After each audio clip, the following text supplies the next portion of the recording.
Halo, selamat pagi pemirsa. Apa kabar Anda? Kembali lagi di acara Metro Pagi Prime Time bersama saya Rizka Fitria Rusadi. Untuk berita pagi hari ini mengenai informasi terkini sekitar 1.000 subjek atau relawan untuk uji klinik vaksin virus COVID-19 dengan merek Sinovac. Untuk mendapatkan suntik donasi kedua dan kini Badan BPOM belum menemukan efek samping bahaya dari uji vaksin tersebut. Lebih dari 1.000 relawan di Bandung diberikan suntik vaksin kedua Sinovac yang keduanya dilakukan dalam rangka uji klinik tahap ketiga vaksin COVID-19.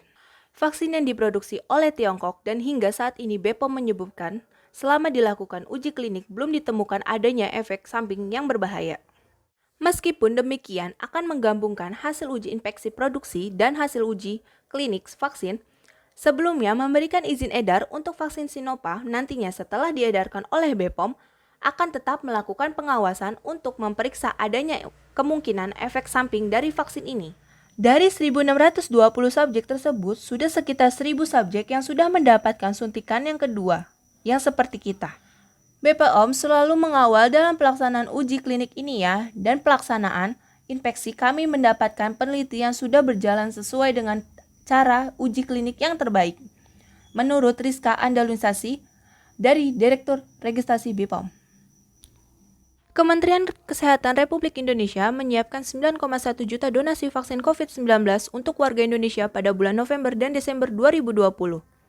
Vaksin kini telah memenuhi dua aspek baik dari segi manfaat maupun kehalalan vaksin. Kementerian Kesehatan menegakkan vaksin bukanlah lini yang pertama menghadapi COVID-19. Vaksin hanya diberikan untuk kekebalan, bukanlah mengobati atau bukan penyelesaian pada pandemi ini. Kini pertama tetap pada penerapan protokol kesehatan yang ketat untuk mencapai ketebalan pemerintah melakukan vaksinasi hingga 70% pada masyarakat dengan usia 18 tahun hingga 59 tahun. Kementerian Kesehatan mengungkapkan total donasi vaksin COVID-19 yang sudah disediakan untuk bulan November dan Desember 2020 berjumlah 9,1 juta. Vaksin tersebut berasal dari jumlah produksi di luar negeri seperti Sinovac, Sinopharm, dan Casiono. Sehingga kalau kita ditotalkan pada bulan November dan Desember, kita sudah mendapatkan kepastian dan ketersediaan untuk digunakan pada vaksinasi dibagi 9,1 juta atau 9.100.000 orang. Kepastian dan ketersediaan masih akan sangat tergantung pada Emergency Use Authorization yang dikeluarkan oleh BPOM dan direkomendasikan kehalalan Menteri Agama dan Majelis Ulama Indonesia. Menurut Ahmad Yuryananto, Dirjen P2P Kemenkes, Wakil Direktur Lembaga Pengajian Pangan Obat-obatan dan Kosmetik Majelis Ulama Indonesia, Mutiara Watin, menyampaikan sejak awal pihak telah diminta pemerintah untuk terlibat dalam pembuatan dan penggunaan vaksin COVID-19 di Indonesia. LPPOM MUI mempunyai tanggung jawab untuk melakukan pemeriksaan terhadap bahan, terhadap proses, dan terhadap fasilitas dan kejaminan kehalalan suatu produk. Tim kami sedang bersama-sama dari pemerintah yang berada di Cina untuk ikut melakukan audit terhadap proses produksi vaksin-vaksin yang akan dibeli oleh pemerintah.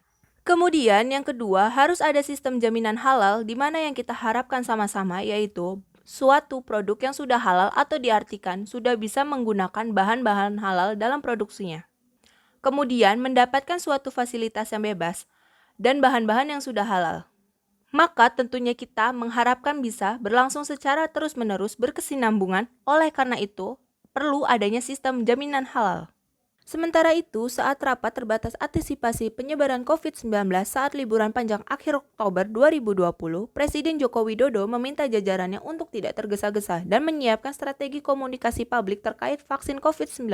Presiden khawatir jika komunikasi publik tidak disampaikan dengan baik, maka ada potensi disinformasi di tengah masyarakat yang berkaitan dengan vaksin. Vaksin ini saya meminta agar jangan tergesa-gesa karena sangat berkompleks menyangkut terjadinya persepsi di masyarakat kalau komunikasinya kurang baik bisa terjadi di antara Undang-Undang Cipta Kerja.